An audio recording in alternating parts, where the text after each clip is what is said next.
Petit tuto aujourd'hui pour calculer l'aire d'un triangle ou d'un parallélogramme après avoir tracé et mesuré une hauteur relative à un côté.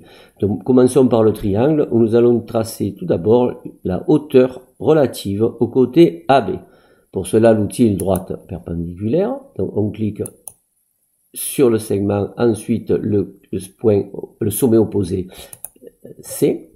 Marquons le point d'intersection, donc soit on peut choisir de marquer le point A, donc ici à l'intersection de la droite et du segment, ou alors je vous propose l'outil intersection.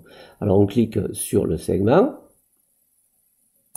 ensuite sur la droite. Alors c'est pas fait parce que j'ai pas dû cliquer sur le segment. Voilà, donc c'est fait, j'ai cliqué, donc on a le point d'intersection entre la droite et le segment. Marquons l'angle droit.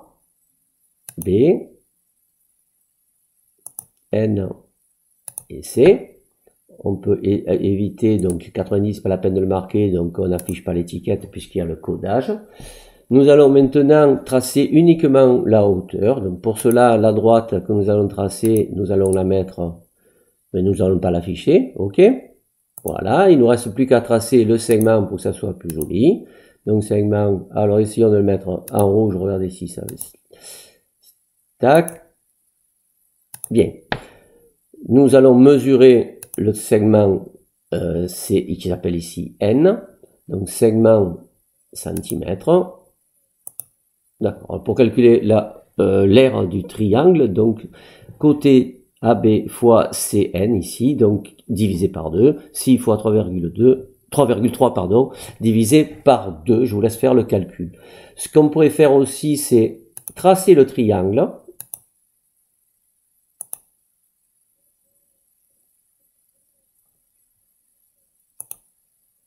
Et demander à GeoGebra de nous calculer l'aire du triangle. 9,9. Faites attention, GeoGebra marque toujours égal, mais il se peut que parfois ça soit une valeur approchée. D'accord, je vous laisse faire cette expérience, donc cette réalisation sur votre papier, également sur GeoGebra. Donc ici, on va tracer une hauteur. Je vous propose de tracer la hauteur relative au côté DG. Pour cela, donc l'outil droite perpendiculaire, tac, et ici. Même principe. Alors on va voir si ça marche un petit peu mieux là, tac. Ça a bien marché. Donc on va marquer l'angle droit. Pour cela, l'outil angle. On va mesurer un angle plutôt, G, et nous allons jusqu'au point E. Voilà, donc on va laisser 90 pour gagner un petit peu de temps.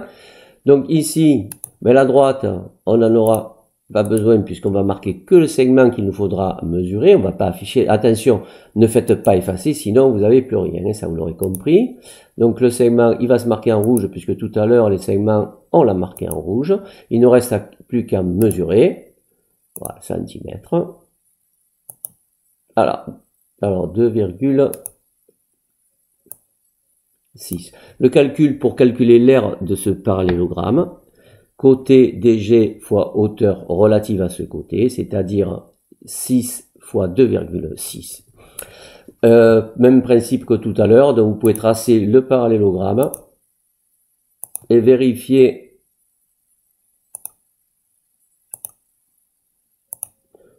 non pas centimètres, sinon il va nous donner le périmètre, hein, d'accord? Voilà, il vous marque l'aire.